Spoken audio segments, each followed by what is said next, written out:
Hey there! For those of you guys who don't know who I am, which would be all of you, my name is Aubrey, and I'm a voice coach and singer. And it's funny because a lot of people have very, very strong opinions about whether or not they like teaching or whether or not they're good at teaching and whether or not it's something that everyone should do or only people who are good should do. For me, it started off as a good financial choice. And also, I personally chose to do it because I liked being challenged by my students. I felt like every time I was working with someone, they would often bring up really good points that would make me think about my own craft and help me to better understand communication skills, especially from singer to singer. If you have ever worked with a voice coach before, or you yourself are a voice coach, you would know how challenging it is to communicate. Basically, the voice is extremely abstract as a concept. We can't really say, move your pharynx a millimeter up or down. Like, that doesn't help. And it doesn't translate into emotional depth either, right? It's more about making sure you can come up with symbols or images that translate into physiological choice, right? The actual musculature in the throat is pretty delicate and small. It's pretty difficult to really feel it and then be able to control it. So it's something that I don't think a lot of people need to do when they're talking as much. I do come across a lot of people who speak in a relatively monotone voice compared to others. And as a result, if you're not regularly using things that require you to change your pitch, you might not know how to do it as easily when you're asked to do it in a singing context. Simple as that. All that being said, I've had the joy of working with people of all different skill levels. I really love working with really advanced colleagues of mine. I love working with intermediate people who kind of have a view of what they want to accomplish in taking voice lessons, but just need that extra guidance. And I absolutely love working with beginners. People who come to me saying they can't sing. That's my favorite because it's a completely blank slate, right? You can absolutely learn how to sing. It is possible if you don't think you can. I 100% believe it. And I think it mostly comes down to having worked with adults over the past couple of years in particular. I used to teach a lot of kids, super fun in a lot of different ways, but I prefer teaching adults because there's a level of communication that you just can't really have with kids yet because they don't quite have the life experience to understand what's the purpose of practicing, how do you practice well, all the other stuff. There's something special about adults who come to me saying, I want to spend my time, my money, my effort on this skill. Can you help me? Oftentimes they're extremely focused and very receptive to conversations about how to be better, what you need to do in order to do so, how do you handle the frustration that comes with epiphany-based learning, which is what I like to call singing lessons. What I mean by that is epiphany-based learning being that you experience epiphanies and then all of a sudden you can do what you've been trying to do for however long.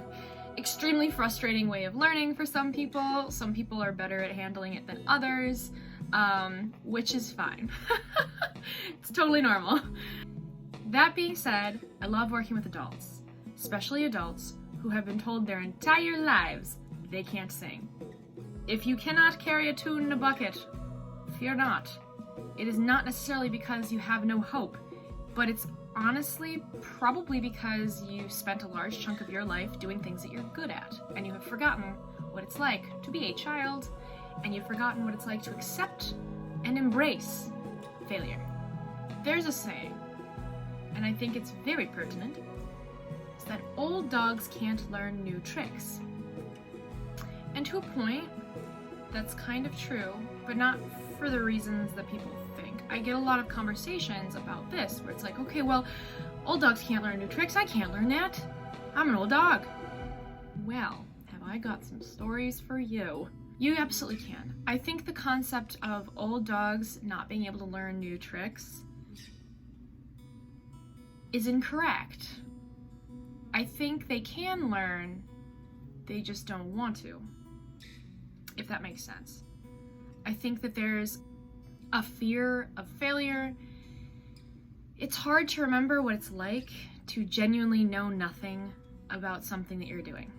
You know, for myself, I really want to learn how to ski. I've never skied once in my entire life. I've never done anything like skiing, never skateboarded. I've rollerbladed a couple times, I've ice skated a couple times.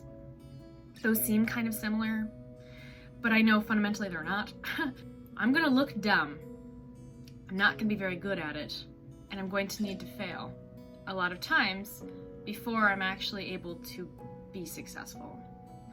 So I have to get over that initial hurdle of fear and uncertainty that comes from being quite set in my own ways. I've been singing for years. I've been in music for years.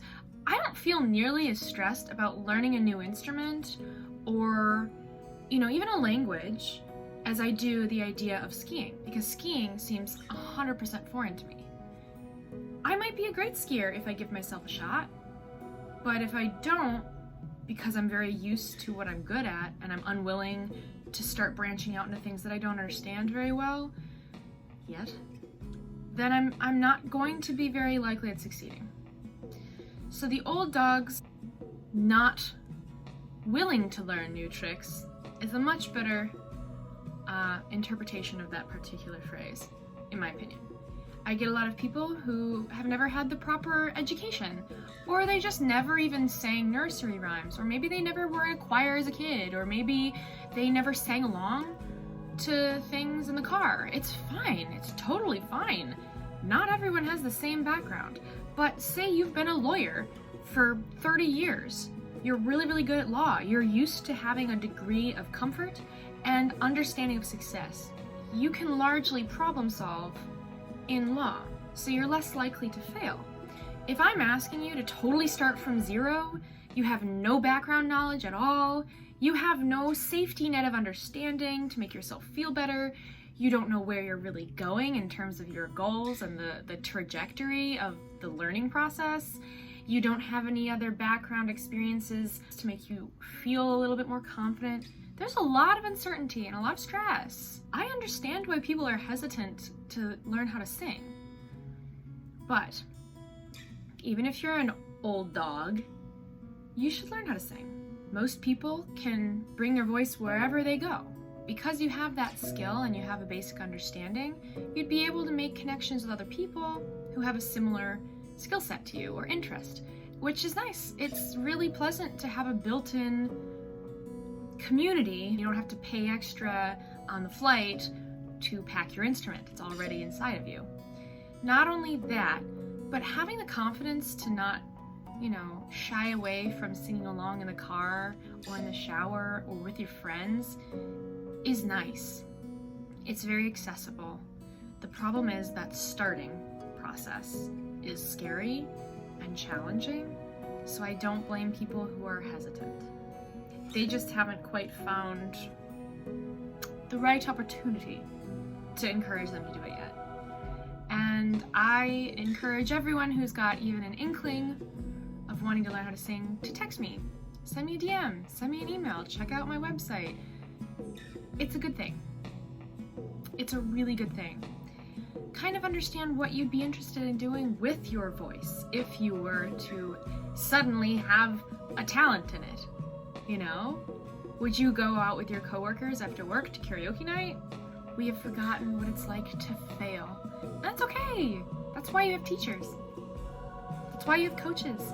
I always will tell people that if they're even a little bit interested, to absolutely reach out to an instructor, talk to them, get to know a little bit about the option as a whole, and see if it's something you'd be interested in doing, because it's fun.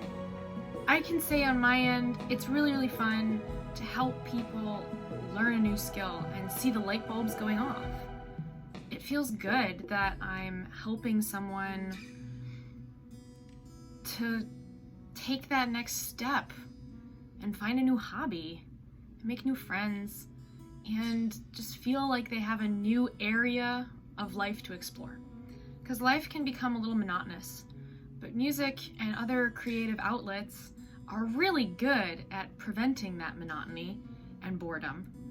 The world is your oyster.